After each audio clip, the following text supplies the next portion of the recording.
Hey everyone, and welcome. Today we're diving into something that can be pretty alarming, but it's so important to understand: sudden hearing loss. Just imagine that for a second.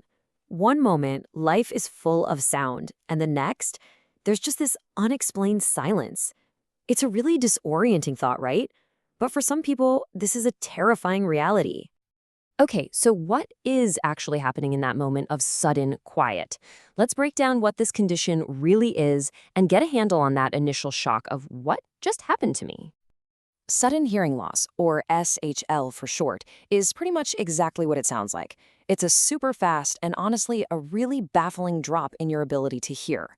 The key thing to focus on here is that time frame. It happens abruptly, sometimes in an instant, or over the course of just a few days. And listen, if you only take away one thing today, please let it be this. This is not a wait-and-see situation. It's considered a serious medical emergency, and getting help and getting it fast can make all the difference in the world. Now, SSL can show up in a couple of different ways.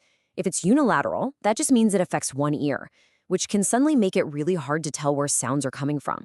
But if it's bilateral, affecting both ears, well, the challenges become much more widespread, impacting your ability to understand speech and even throwing off your sense of balance. And that, of course, leads to the next huge question. Why? What on earth could cause the sound to just stop? You know, the list of potential culprits is actually incredibly varied. We're talking about everything from viral infections like the flu that can damage the inner ear to autoimmune diseases where the body basically gets confused and attacks itself. Other possible triggers could be circulatory problems, a head injury, a bad reaction to certain medications, or even a condition like Meniere's disease. But here's the part that can be really unsettling. For a whole lot of people, a specific cause is never actually found. It just happens. In the medical world, this has a name: idiopathic sudden hearing loss, or ISSHL. It's basically the diagnosis you get when doctors have ruled everything else out. So, knowing this is an emergency, what's the action plan? How do you actually get diagnosed and start getting the help you need? I really want to linger on this for a moment because it is so vital. Early intervention is crucial. The sooner a doctor can see you, the better the odds are for managing the condition and maybe even recovering some or all of your hearing. It's truly a race against the clock. The good news is the initial evaluation process is pretty straightforward.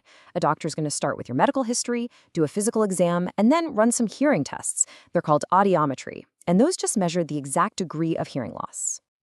So once a diagnosis is in place, what does that road to recovery even look like? Let's explore the options. The main medical treatments are all about targeting those potential causes we just talked about. Corticosteroids are usually the first line of defense. Think of them as trying to reduce any swelling in the inner ear. If a virus or bacteria is the likely culprit, then antivirals or antibiotics might be prescribed. And in really rare cases, like if there's a tumor, surgery could be necessary. Beyond the immediate medical response, there's also the long-term management. If hearing doesn't fully come back, things like hearing aids or even cochlear implants can be great options.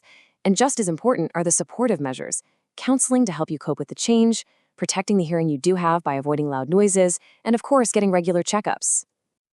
This brings us to the final, and maybe the most important part of our discussion. What does the future hold after a diagnosis of sudden hearing loss? This number right here, this represents hope. Studies show that with quick treatment, about 30 to 60% of people actually experience significant improvement in their hearing. This just really hammers home why acting fast is so incredibly critical. Of course, recovery isn't guaranteed, and it really depends on a few key things. As we've stressed, how quickly you get treatment is number one. But the specific cause, if they can even find one, and how severe the hearing loss was right at the beginning, those also play huge roles in the final outcome. So we'll end with this question for you. Sudden hearing loss is a stark, jarring reminder of how precious our senses really are. It's a call to be aware, to not dismiss sudden changes, and to seek help immediately. So are you truly listening to what your body, and specifically your hearing, might be trying to tell you? Thanks for joining us.